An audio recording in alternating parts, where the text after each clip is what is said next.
निश्चित भाव में जो ऑपरेशन सिंदूर नाम जो भली भाव में अनेक महिला तांको सामनारे तांकर स्वामी मानक हत्या करिवार जो जघन्य काम पाकिस्तानी आतंकवादी करथिले तार पालटा जवाब ऑपरेशन सिंदूर रखिबा निश्चित भाव में मु भाबुची एक यथार्थ नाम जो कौन सिविलियन कौन क्षति ही नहीं किंतु टेररिस्ट ऑर्गेनाइजेशन एवं टेररिस्ट को संपूर्ण ध्वंस करिवारे सक्षम होती। निश्चित भाव में ये भारत वर्ष पर एक गर्व गौरवर दिन आज गर्व गौरवर समय भी जो भली भाव में अत्यंत कैलिब्रेटेड वे केवल आतंकवादी अड्डागुड़िक ध्वंस करने को जो भली भाव में प्रतिशोध नवा को भारत वर्ष योजना कला एवं से योजना को रूपायन भी कला एवं 9टी जगार स्ट्राइक करी जो भली भाव में आतंकवादी अड्डागुड़िक ध्वंस करा जायछि ये समग्र विश्व रे भारत वर्षर प्रतिपत्ति को एवं भारत वर्षर मिलिटरी फोर्स रो दक्षता को पूरापूरी भाव में प्रमाणित करिछि एवं एकथा स्पष्ट होइछि जे भारत वर्षर जनक उपरे भी जड़े भारतीय को आक्रमण कले तार प्रति आक्रमण रे तार 10 गुणा जवाब दिया जिवो जो कथा माननीय प्रधानमंत्री प्रथम दिन कहिथिले जे कठोरतार सहित जवाब दिया जिवो बोली आज से भली एक स्थिति होइछि एवं निश्चित भाव में मो यशस्वी प्रधानमंत्री प्रति कृतज्ञता जनइबी भारत वर्षर सरकार एवं मिलिटारी फोर्स पई निश्चित भाव में आमे समस्ते मिसिकी अभिनंदन और धन्यवाद जनइबार समय आज आसी। ऑपरेशन सिंदूर नामकरण को लेकर चर्चा अनेक प्रशंसा करा निश्चित भाव में जो ऑपरेशन सिंदूर नाम जो भली भाव में अनेक महिला तांको सामनारे तांकर स्वामी मानक हत्या करिवार जो जघन्य काम पाकिस्तानी आतंकवादी करथिले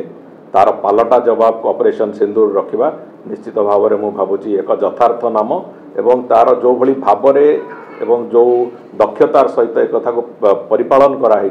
सी भी निश्चित भाव में आम समस्त एक गर्व गौरव कथा। महिला मान योगदान थिला जहाँ प्रेसमिट कह जाउची 3 जन महिला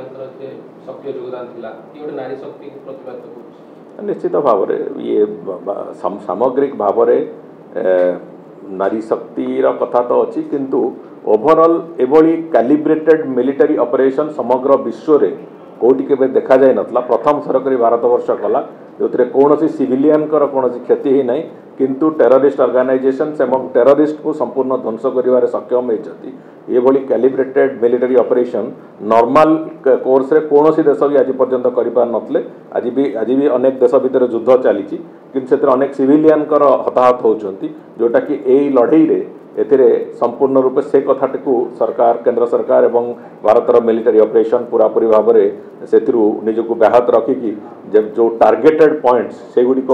जो दक्षतार सहित अटैक करचंती से निश्चित भाव में एक अत्यंत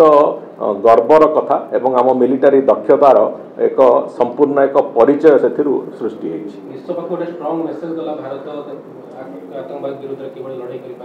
निश्चित भाव में ये देखंतु समग्र विश्व एतिरे चकित भी हेइथिबो एवं आनंदित भी हेइथिबो जे जो भली भाव में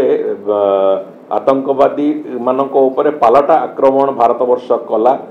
एवं जो भली भाव में ये अटैक रे एक संपूर्ण रूप एक नियंत्रित अटैक है एतिरे निश्चित भाव में समग्र विश्व भी ताकू देखिथिबो एवं समग्र विश्व रे भारत वर्षर एतिरे प्रतिपत्ति बढ़िबो भारत वर्ष जो तार इकोनॉमी ठू आरंभ करी विभिन्न दिगरे निजर प्रतिपत्ति समग्र विश्व रे जाहिर करिया जो प्रक्रिया आरंभ करछि सेतिरे ये भी गोटे माइल खुंट होई कि ठिया हबो से कथा समय कहयो संभाव्य युद्ध को देखी कि प्रस्तुत रहबा लागि प्रति राज्य को आ जाई छी तो राज्य सरकार संप्रदान जे तो युद्ध आरंभ होई देखंतु से पाकिस्तान पूरा खोला आह्वान मध्य कलाणी भारत और ओडिशा समुद्र के समस्ते प्रस्तुत अछंती मॉक ड्रिल प्रक्रिया आरंभ होची एवं सामग्रिक भाव में युद्ध को युद्ध हिसाब से निया जीवो आमर लोकन को जेते हत्या करथिले सेते बेले भी सेमाने जानिथिले जे भारत तार पालटा आक्रमण करियो बोली तने पालटा आक्रमण भारत करिछि एवं बहुत नियंत्रित भाव से कथा को करिछि जदि काली पाकिस्तान कौन से मते यार जवाब देवा चेष्टा करिवो भारत वर्ष जो उग्र रूप देखा थोड़े आरंभ कले पाकिस्तान स्थिति रहिबो नाही एक कथा भी पाकिस्तान जानी तेणुक नेतृत्व तांकर मिलिटरी ऑपरेशन थिबा लोक माने तांकर जो कथा कहिबार शैली प्रतिदिन परिवर्तन होउछि से दृष्टिकोण आम पूर्ण विश्वास अच्छी जे पाकिस्तान से दुस्साहस करिवो नाही एवं जदि दुस्साहस करे भारत वर्ष तार पालटा आक्रमण पालटा जवाब निश्चित भाव में दब और पालटा जवाब देले पाकिस्तान निश्चिन्न होबारे भी समय न लागि पारे एक कथार भी संभावना अछि। Boarding completed, nurture, discover, fly with pride, TSG Gurukul, the ultimate home for your child.